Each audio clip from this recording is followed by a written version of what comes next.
বলেছিলাম যে পার্ট 1-এ আমি তোমাদের সাথে আমার দুটো 3টে হাতে বানানো জিনিস শেয়ার করিনি, তিনটে বানিয়েছি, কিন্তু আমি 2টো শেয়ার করেছি কারণ তোমাদের আমি বলে দিচ্ছিলাম একটা খুঁজে পাওয়া যাচ্ছে না। সো ওই আমি এবার আর্টটা করবো, তোমাদের কাছে বলেছিলাম একটা ড্রয়িং করবো, চলো ওটা করা যাক। ভাই স্যার মানে এই যে আমি যে ড্রয়িংটা করছি, এই ড্রয়িংটাতে কিন্তু কোনো কালার ইউজ হবে না, ঠিক আছে? মানে শুধু পেন্সিল আর ব্ল্যাক কালারের কী বলে স্কেচ পেন, নাও লাগতে পারে, লাগতেও পারে। চলো করা যাক। এইটাতে তো হবে না, আমি বুঝেই গেছি, কারণ এটা মানে শেষের দিকে চলে এসছে, ওই জন্য আমাদের পার্ট 3-তে যেতে হবে। সো চলো পার্ট 3-তে যাওয়া যাক। আর তোমাদের দেখিয়ে দিই যে আমরা কিন্তু কোনো লাইন টানা কপিতে করবো না, আমরা এরকম কপিতে করবো, এই যে এরকম খাতায়।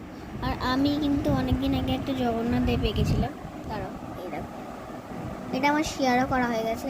আর এইটা কিন্তু আমি মানে এই যে পুঁতিগুলো কিন্তু আমি কি বলবো, মোম কালার দিয়ে করেছি, কেন হয়েছে কমেন্ট থেকে জানিও।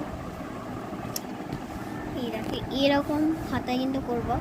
আর আমি এই পেন্সিলটা দিয়ে করছি, এই পেন্সিলটা অনেক ডিপ কালার করে, নামটা দেখে নাও তোমরা।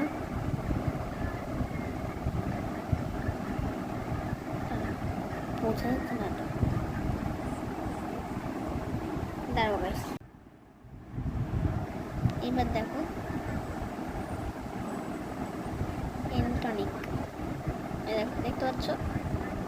আর তার সাথে এই রাবারটা খুলে দেওয়া, দাঁড়াও খুলে নি। তোমাদের প্রথমেই বললাম যে এই যে ব্ল্যাক কালার এটা লাগতেও পারে, নাও লাগতে পারে, প্রথমেই বলে দিচ্ছি এইটা লাগে।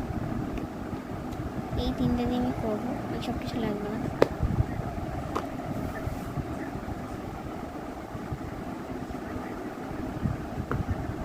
সো পার্ট 3-এ যাওয়া যাক, আর পার্ট থেকে এই ড্রয়িংটা আমাদের করা যাক। এই 3টে ইনগ্রিডিয়েন্টস আমি আঁকবো পুরোটা। জাস্ট এই 3টে ইনগ্রিডিয়েন্টস দিয়ে আমাদের হয়ে যাবে। প্রথমে এই স্কেচ পেন, পেন্সিল, রাবারটাকে দেখতে হচ্ছে না, এবার এই যে মাত্র এই স্কেচ পেনটা, রাবার পেন্সিল আর স্কেচ পেন। তোমাদের কাছে যদি মানে পেন্সিল রাবার না থাকে, তাহলে তোমরা কিন্তু স্কেচ পেন দিয়ে করতে পারো। চলো গাইস পার্ট 3-তে যাওয়া যাক।